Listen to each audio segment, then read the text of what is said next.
میں تیار ہو کر آتا ہوں. اب روایت کا جملہ ہے, بہت ہی پیارا جملہ گیا. امیر المومنین اپنے دولت قضا میں داخل ہوئے, جب باہر نکلے تو خلقن و خلقن محمد تھے. بھائی بہت بڑا جملہ کہا ہے میں نے, خلقن و خلقن. اب آپ کہیں گے کیسے؟ سر پر وہ امامہ ہے جو رسول کا امامہ, دوش پر وہ عبا ہے جو رسالت مآب کی عبا ہے, انداز رسالت میں ہاتھ میں وہی عصا ہے کہ جو رسول کے ہاتھ میں عصا ہوا کرتی تھی. خرامہ خرامہ چلتے ہوئے علی دولت قضا سے باہر آئے. زمانے نے دیکھا کہ یہ تو خلقن و خلقن رسول رگ رہے ہیں. کہا یا علی آپ کس بھیس میں ہیں؟ کہا انا محمدن, محمدن انا, میں محمد ہوں, محمد میں ہوں. اب میں کیا کروں, بہت پیارا لفظ آ گیا. یوں کرتے کرتے امیر المومنین اپنے گھر سے نکلے, دولت قضا سے نکل کر مسجد نبوی کی جانب بڑھنے لگے. ایک مرتبہ منبر پر بیٹھے. منبر رسول کے تھے 5 زینے. ہائے ہائے بہت پیارا جملہ آ گیا بھائی. 5 زینے تھے.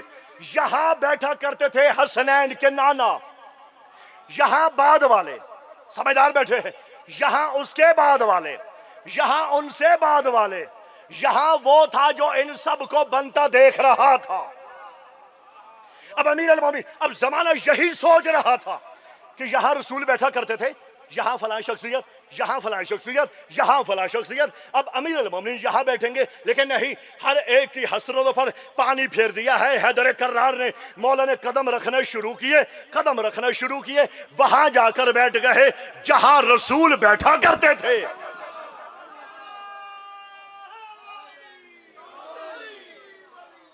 جیتے رہے, وہاں جا کر بیٹھے جہاں جا کر رسول بیٹھا کرتے تھے. تو میں نے پہلے کیا کہا تھا؟ میں نے ابتدا میں ہی کہا تھا کہ آج جو ہم سرکار کی شان بیان کریں گے, کسی ملا کی زبان میں نہیں, کسی مفتی کی زبانی نہیں, کسی مورخ کی زبانی نہیں, کسی محدث کی زبانی نہیں. امیر المومنین تھے, آب وحی سے دھلی ہوئی زبان نے جیسے ہی اعلی حمد و ثنا کی, ایک دیوانے بھرے مجمع سے ایک دیوانہ کھڑا ہوا. کسی نے کہا یا علی آپ کو خلافت مبارک, کسی نے کہا یا علی آپ کو بادشاہت مبارک ہو, کسی نے کہا یا علی آپ کو خلافت مبارک ہو. ارے کیا کروں, بھرے مجمع میں عارف علی ابن ابی طالب جناب سلمان بیٹھے تھے.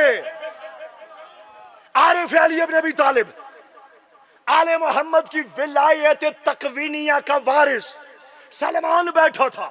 سلمان بھرے مجمع سے اٹھا, خرامہ چلتے ہوئے ممبر کی جانب بڑھا. ممبر کے زینوں کو چوم کر کہتا ہے اے ممبر تجھے علی مبارک. اب زمانہ سن حیران, ہر ایک نے کہا, کسی نے کہا یا علی خلافت, کسی نے کہا یا علی بادشاہت, لیکن سلمان تھا عارف علی ابن ابی طالب. کہا ممبر تجھے علی مبارک ہو. بس یہ کہنے کی دیر تھی, بھرے مجمع سے ایک دیوانہ کھڑا ہوا. کہا یا علی خلقن و خلقن آپ رسول جیسے لگ رہے ہیں, آپ کا انداز گفتگو بھی رسول جیسی ہے, کیونکہ آپ کی زبان وہ ہے جو آب وحی سے دھلی ہوئی زبان کو چوس رہی تھی. آج ذرا آپ سرکار کا میلاد بیان کر دیجئے. آئے ہائے کیا کروں بھائی, آج ہم امیر المومنین کے فرمان کی روشنی میں سرکار ختم مرتبہ کا میلاد پڑھیں گے. بس اتنے کہنے کی دیر تھی, امیر المومنین کے آب وحی سے دھلی ہوئی زبان نے ایک مرتبہ جنبش کرنا شروع کی. علی نے عین اللہ آنکھوں سے بھرے ہوئے مجمع کو دیکھا, ہر ایک ضمیر کو دیکھا, ہر ایک خمیر کو دیکھا. خمیر کو دیکھنے کے بعد امیر المومنین فرمایا یا ایھا الناس کان اللہ ولا شیئا اول ما خلق اللہ نور حبیبہ محمد.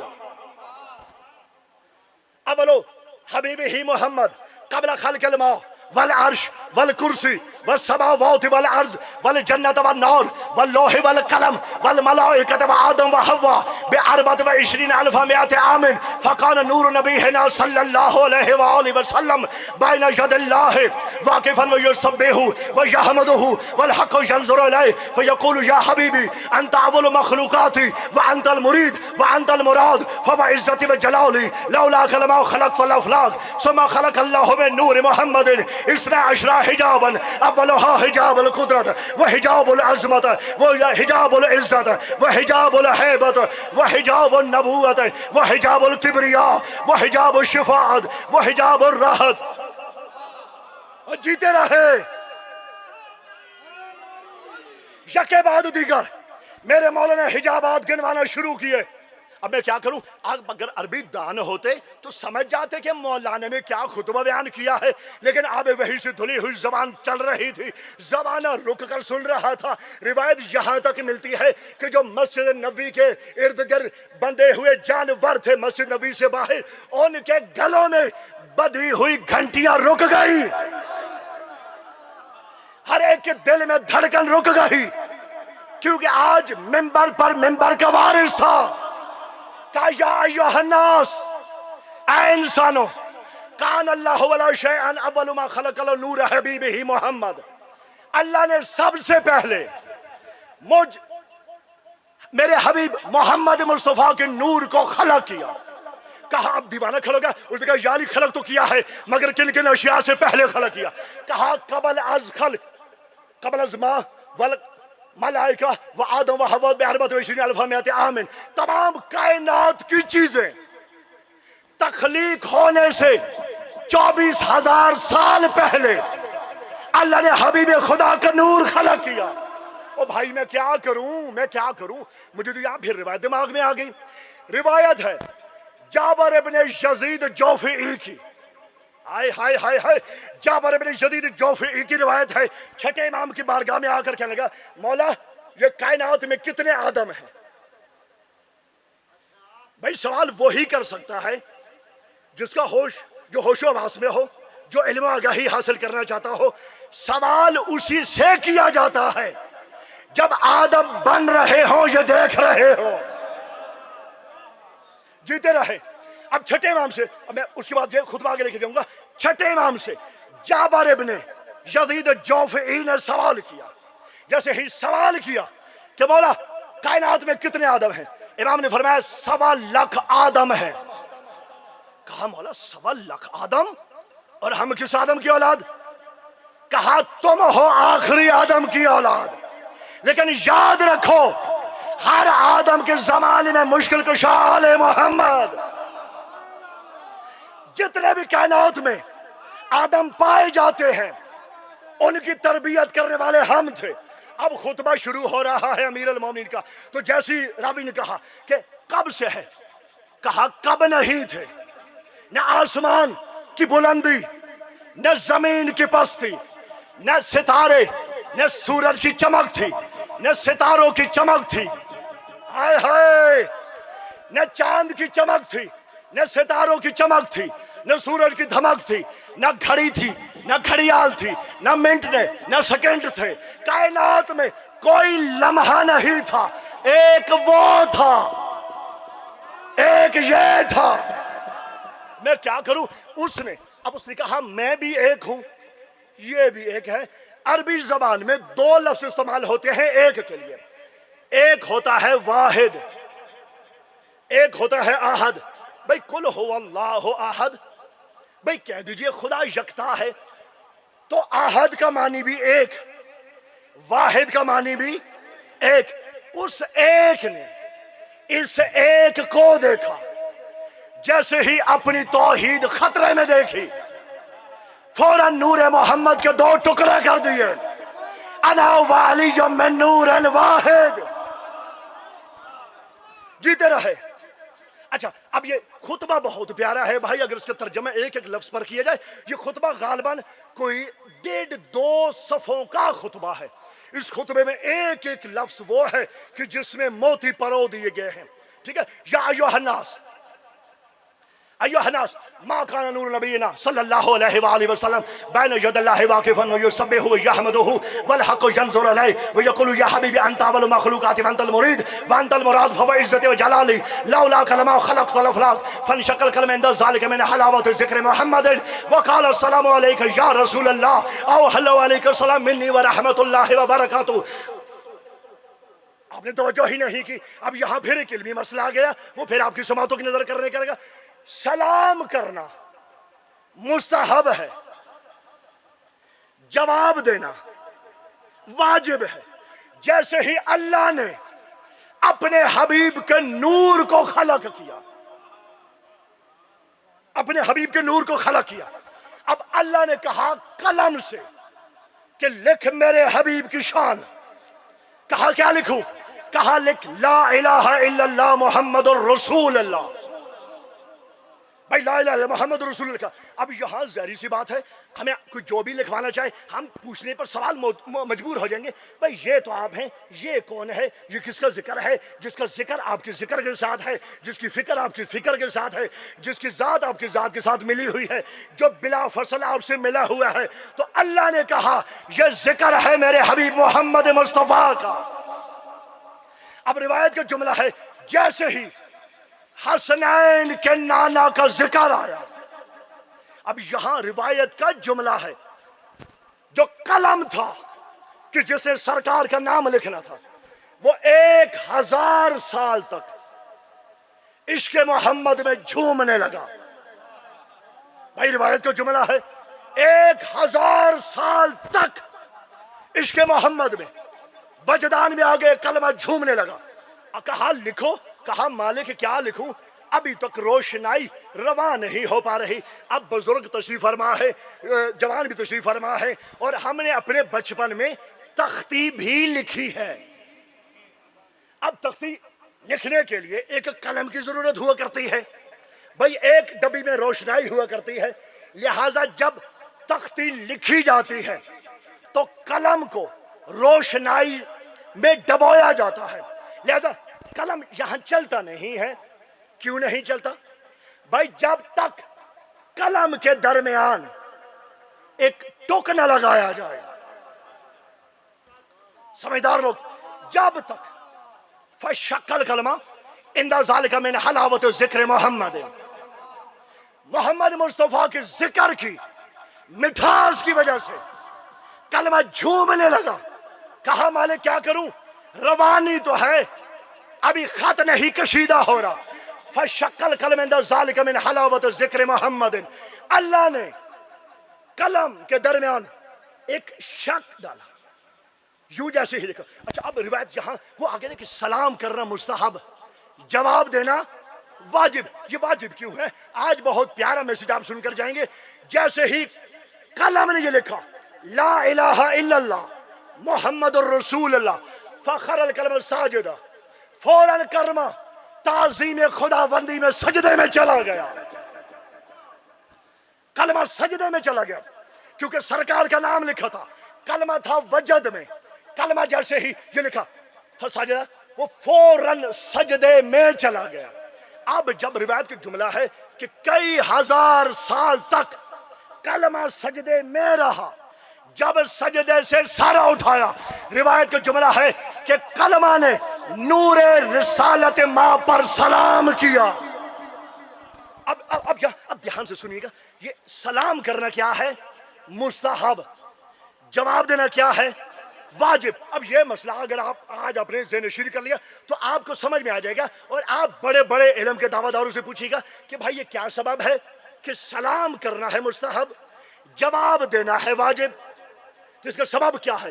اگر تو وہ ہوگا تاریخ دان تو جواب وہی دے گا جو کاظمی جواب دے گا.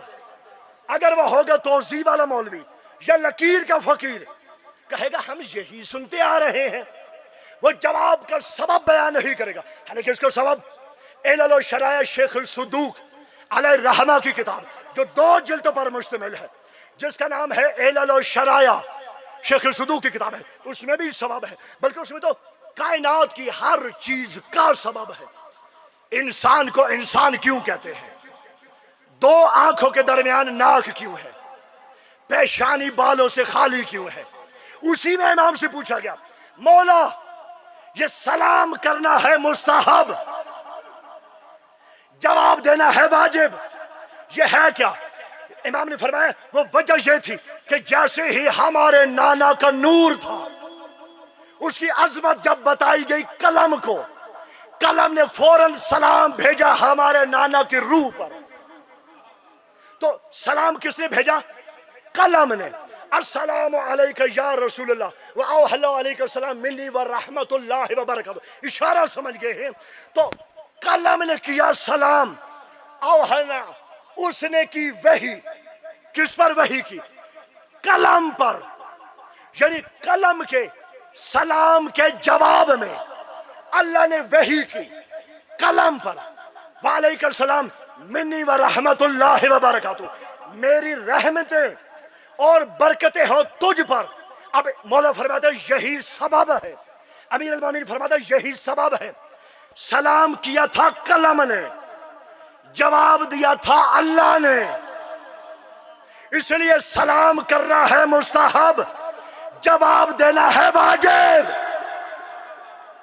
تو آج کتنا بڑا مسئلہ حل ہو گیا، سلام کرنا ہے مستحب۔ میں کیا کروں بھائی، میں کیا کروں؟ جملہ تو پھر یاد آ گیا مجھے، جب آپ اپنے گھر میں داخل ہو، اگر آپ کے خانہ میں سینے خانہ میں کچھ لوگ موجود ہیں تو رزق کا دروازہ، رزق کا عمل بتاتا ہوں جس سے آپ کے رزق میں برکت ہوگی، دخل باب کریں۔ اگر کوئی کھولنے والا ہے تو ظاہری سی بات کھولے گا، دروازہ کھول کر جیسے ہی اندر پہلا قدم رکھیں۔ اب معصوم کی روایت ہے کہ صاحب خانہ پر سلام کریں، صاحب خانہ پر سلام کریں، بیٹی ہے، بہو ہے، بیوی ہے، بچے ہیں، پوتے ہیں، پوتیاں ہیں، جو بھی ہے اس پر سلام کریں۔ اچھا اب یہ فقہ ہے معصوم کی، یہ ڈوبتے ہوئے کو تہرا دیتے ہیں، بے سہاروں کا سہارا ہے آل محمد۔ اب یہاں معصوم کو فرما گیا، مولا فرماتے ہیں اگر تم گھر میں داخل ہو، کوئی ہے پھر تو سلام کرو گے، وہ جواب دے گا۔ اب چابیاں تھی آپ کے پاس، آپ نے تالے کو چابیاں لگائیں اور کنڈا کھول کے آپ اندر داخل ہوئے۔ اب ظاہری بات ہے جب چابیاں ہی آپ کے پاس تھیں تو گھر میں تو کوئی بھی نہیں تھا، تو پھر سلام کیسے کریں گے؟ سرکار فرماتے ہیں جتنے ہیں ایمان والوں کے گھر، ان گھروں میں روح ہوتی ہے میرے نانا محمد کی۔ بھائی بہت بڑا میسج ہے یہ۔ مولا فرماتے ہیں جتنے ہیں ایمان والوں کے گھر، ان کے گھروں میں روح ہوتی ہے میرے نانا محمد کی۔ جیسے ہی گھر میں داخل ہو فوراً کہو السلام علیکہ یا رسول اللہ، پھر جواب وہی ہوگا، سلام آپ کریں گے، جواب وہ دے گا۔ تو میسج تو سمجھ میں آ گیا نا، میسج سمجھ میں آ گیا کہ خالی گھر میں بھی ان کی روحیں موجود ہوتی۔ اب میں کیا کروں بھائی، میں کیا کروں؟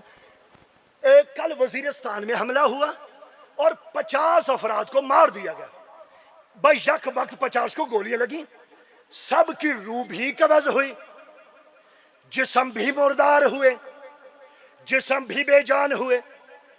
یہ نہیں کہ پہلے اس کی روح قبض کی ہو، یہاں سے فارغ ہو کر پھر اس کی قبض کی ہو، یہاں سے فراغت پر پھر اس کی قبر کی ہو، نہیں، آنے واحد میں وہ کروڑوں روحیں قبض کرتا ہے۔ اب میں کیا کروں؟ یوٹیوب پر ایک کلپ بڑی گردش کر رہا ہے، اوپر بیٹھے ہیں ممبر پر مولانا، نیچے بیٹھے ہیں مولانا کے شہدائی، انہوں نے سوال کیا، بس 2 جملے میں 2 منٹ لوں گا آپ کے۔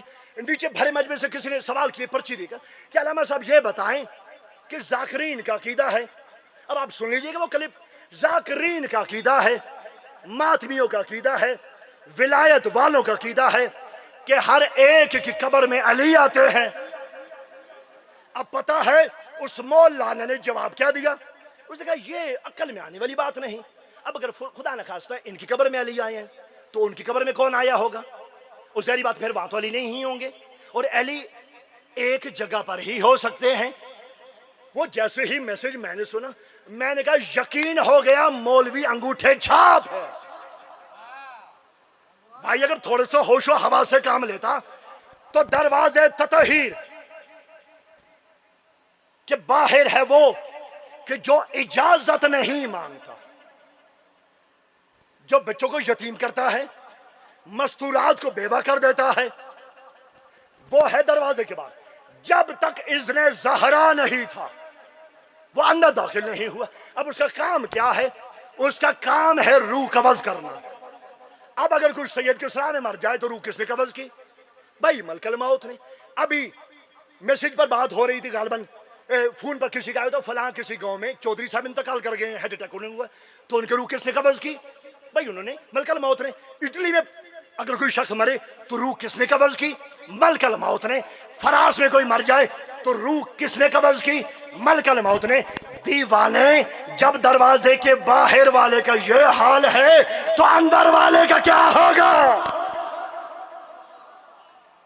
تو اب سمجھ میں آ گئی کہ کائنات میں جہاں جہاں بھی ہے ایمان والوں کے گھر، وہاں ہوگی حسنین کے نانا کی روح۔ اب اگر چاہتے ہو کہ رزق کی فراوانی ہو، بندشوں کا خاتمہ ہو، تو کیا کیا کرو کہ جیسے ہی اپنے بند گھر میں داخل ہو یا کسی بند کمرے میں، فوراً ہاتھ اٹھا کے کہو السلام علیکم یا روح رسول اللہ۔ تو اب سلام کرو گے تو سلام تم کرو گے، جواب خالق حقیقی دے گا۔ بس دو جملے میں صاحب،